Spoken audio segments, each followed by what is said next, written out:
Hey guys, so I've got Jax here for a 1-week board and train. We picked him up last night, so I didn't end up popping a video up then.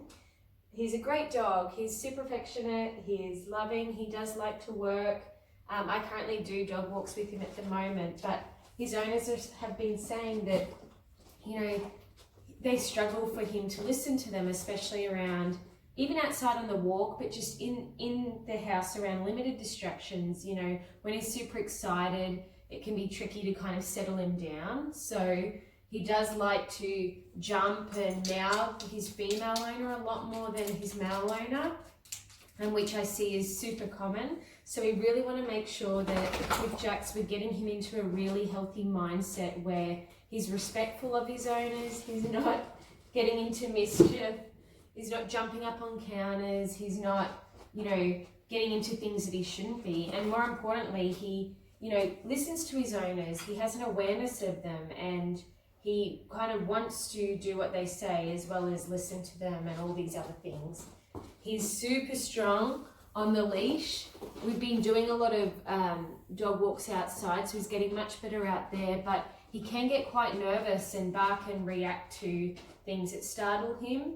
So we really want to help give this boy a lot more confidence outside and around things that kind of startle or trigger him, and teach him better ways of coping with feeling unsure about things. As opposed to responding and reacting, we really want him to be waiting for the owner to make the decisions and kind of not demanding the attention, not demanding to do something or to have things on his terms. So really switching the game with Jax and getting him into a really good space where he listens to his owners, he can switch that kind of really aroused mindset into a calm, chilled out space, so that they can enjoy him in the house more. They can also have him go to a bed and not have him jump or pacing around the house, and they can just incorporate him into more of the things that they love to do. So we're going to get straight to work. Stay tuned, guys.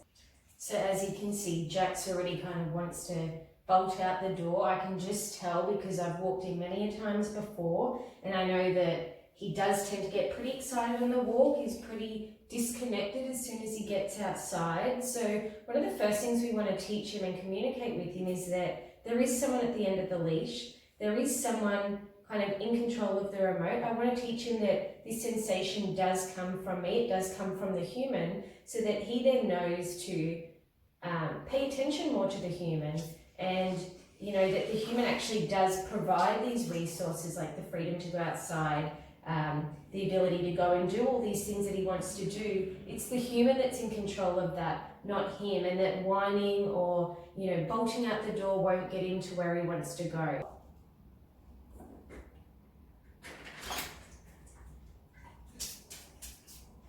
Good. So all I did there was dial from about a 4 to a 15 and guided him back with the leash.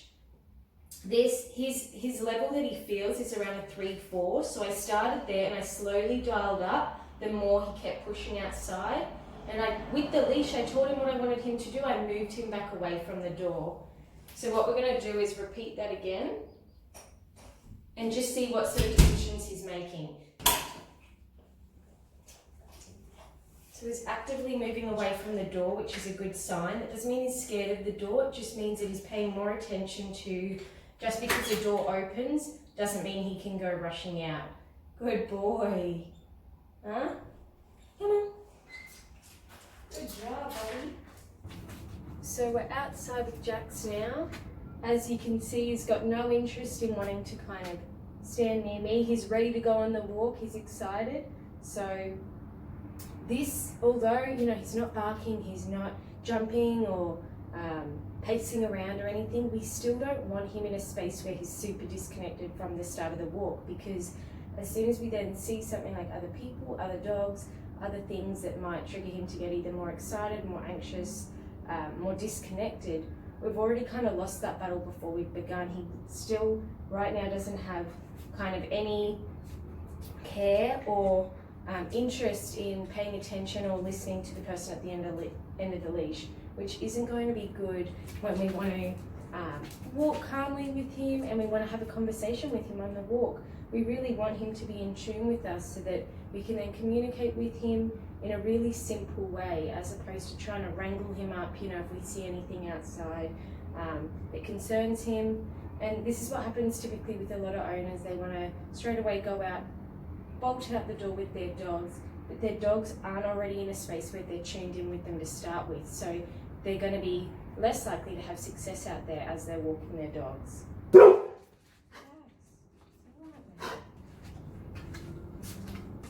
So I'm not sure if you guys saw that there was actually nothing over there. So he can clearly smell another dog or smell something, and he's just barking to it for the sake of it. So this isn't going to be safe for his owners. It's not going to be, it shows that he's also not in a calm, like, mental space as well, which we don't want. We want him to be relaxed. We want him to be tuned in with his owners. We don't want him to be responding to everything. So what we're going to do is when he hits the end of the leash, we're going to give him a tap. And we're going to see what works for him. We're going to start at a 4 because that's around the first level that he feels. Outside it generally varies and the level goes up. So we'll move those levels around depending on what works best for him. And we're just going to teach him that when he hits the end of the leash, pressure will be applied through the e-collar, and the only way to release that pressure is to come back towards me.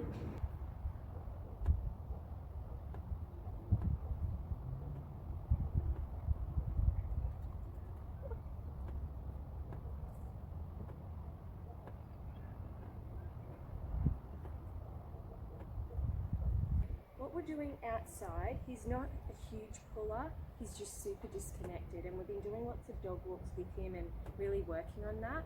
But now we've got the e-collar, I really want to teach him how to pay attention to the e-collar pressure, because this is going to help them a lot with recall, also with holding him accountable in certain things around the house and at home, and just also out around lots of different distractions as well. So what we're going to start with doing is allowing him to hit the end of the leash, and we're going to give a tap on a low level of the e-collar, just to teach him that when he hits the end of the leash, there's going to be pressure. So as you can see, even with kids across the road, he's super reactive, he's super on edge with it.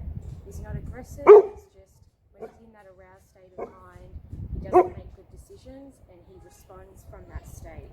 So what we really want to do is to get him a lot more tuned into me and the person at the end of the leash, his owners, which will then stop him from responding to absolutely everything that he sees. So the way we're going to start that is we're going to let him hit the end of the leash, we're going to give a tap on the e-collar, and then we're going to teach him that the only way to release that pressure is to come towards it.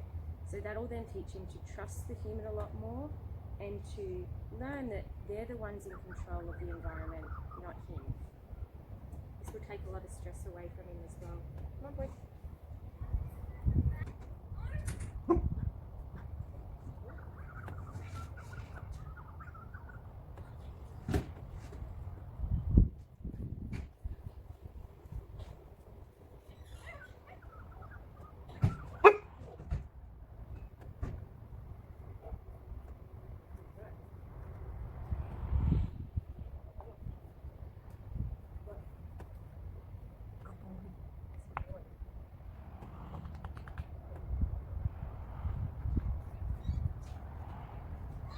Good.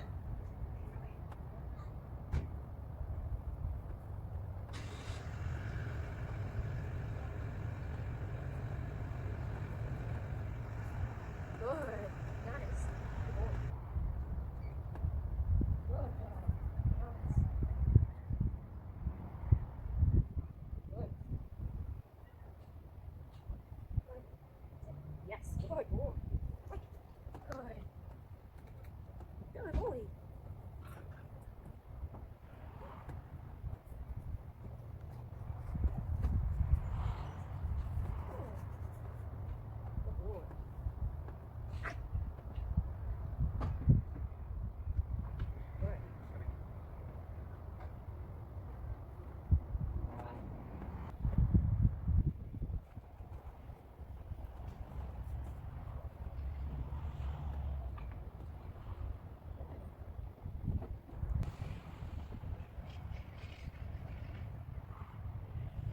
Good boy.